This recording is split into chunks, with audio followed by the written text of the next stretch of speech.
اس وقت جو ایشوز انہوں نے آپ کے سامنے پیش کیے ہیں وہ بہت ہی اہمیت کے حامل ہیں۔ اسی طرح جناب سلمان صفدر صاحب، جس طرح انہوں نے عمران خان صاحب اور ان کے اہلیہ کے خلاف جو وکٹمائزیشن ہو رہی ہے اس کے بارے میں جو کچھ آپ کو بتایا ہے، ہم ان کے ممنون ہیں کہ وہ آج انہوں نے وقت نکال کے تشریف لائے اور ہمیں بتایا کہ کس طرح سے ایک وکٹمائزیشن اور کس طرح سے کرمنل کیسز کی اور کرمنل قانون کی خلاف ورزی ہو رہی ہے، کیونکہ ہمارے سارے راستے بند کر دیے گئے ہیں۔ اس وقت ظلم جو ہر جگہ ہو رہا ہے اس میں اسی طرح ہمارے صحافیوں پر،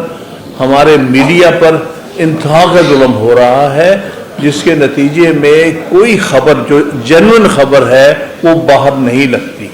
صرف اسٹیبلشمنٹ ان کے پپٹس کی خبریں لگتی ہیں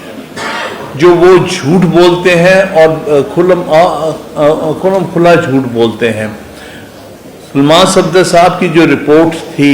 اس کے بارے میں کوئی دو آرا نہیں ہو سکتی، بالکل ایکوریٹ رپورٹ انہوں نے داخل کی ہے سپریم کورٹ میں عمران خان صاحب کی آنکھوں کے عارضے کے بارے میں،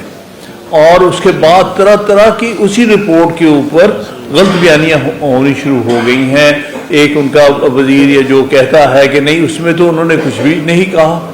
حالانکہ انہوں نے واضح کر دیا کہ اکتوبر آنورڈ یہ آنکھ کا معاملہ سامنے لایا گیا تھا، لیکن 3 مہینے کسی نے اس کے اوپر ذرا برابر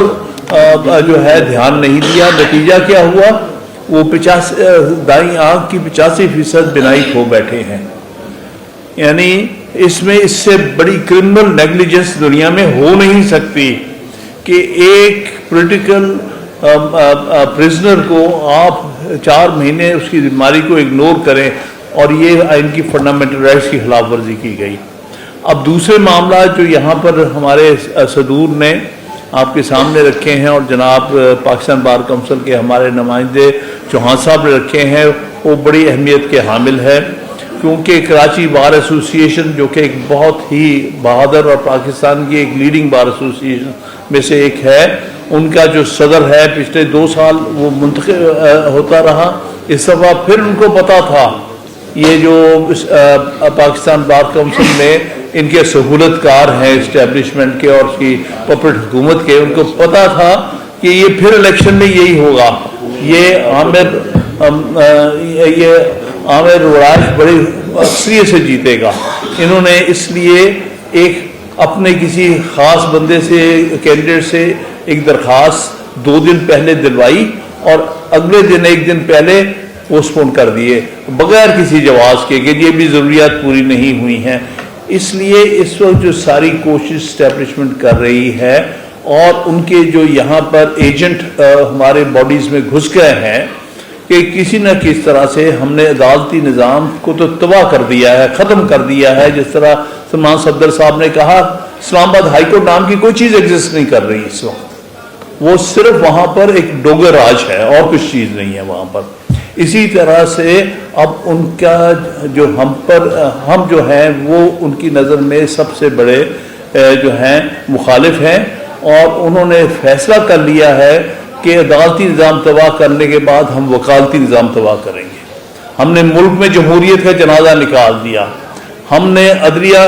ایک غیر جمہوری امینڈمنٹس لا کے پاکستان میں عدالتی نظام کو اور انصاف کے نظام کو ختم کر دیا۔ اب یہ ہے کہ ایک ہی انڈیپینڈنٹ طبقہ سارے پاکستان میں موجود ہے جو جرأت رکھتا ہے اور کھل کے بات کرتا ہے، جن کے الیکشنز میں عام وکیل اپنا سوچ کا ایکسپریشن دیتا ہے۔